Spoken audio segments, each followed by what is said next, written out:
take the plastics off real quick. You don't got to take the one off for the gas tank, but I did anyway just for that extra room. Like I said, not a tutorial, just for shits and giggles. Alright, old one's off, and here is where the fun begins.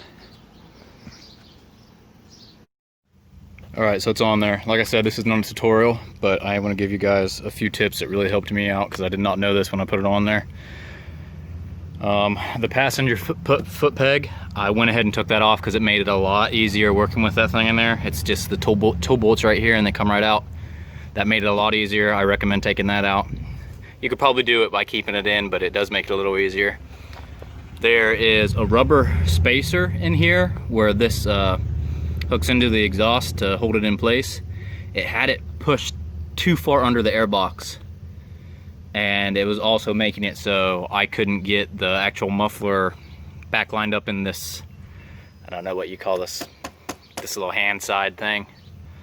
Once I took that out though, it pushed me over far enough that I was able to get that in there, and it's not under the airbox nearly as bad. Clutch cable, I had to bend mine down a little bit, not too much. It's not touching, but it is really close. Other than that, it wasn't too bad. But for me, when I had this spacer in there, when I lifted the exhaust up to get it into that hole, it was so tight that I ended up lifting the entire bike up. So there was no way for me to get in there unless maybe I had someone like sit on the bike for me, but it's just me, so that's not an option. But like I said, I took that spacer out and that solved the problem. It was still kind of a bear, but I was able to do it with one hand and use the other hand to get the bolt in there. So whatever works. But I'm gonna put all the plastics back on and go for a real ride.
Well, I ran into it burning the airbox like everybody says, even with that heat wrap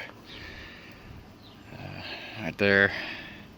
So I'm just gonna rip it off of there, put a pod filter on, see how that works out. See pretty well even with it being in the shed. This is what it ends up looking like. I ended up putting the pod filter on there.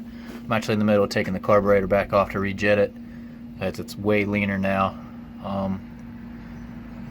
It's not bad. I honestly kind of miss my airbox, but it was burning it, and I could not get that pipe vent down like everybody says you can do. I could not do it because it was pushing the airbox up, so I would have to push it down a good half an inch, and I just don't think I could have done it. I tried. It looks really weird up in here now. I'm gonna have to get something to try and protect that battery and the wires. I don't know if I can cut like a piece of metal and spray paint it black and like maybe tack weld it, or maybe even a piece of plastic and zip tie that bitch.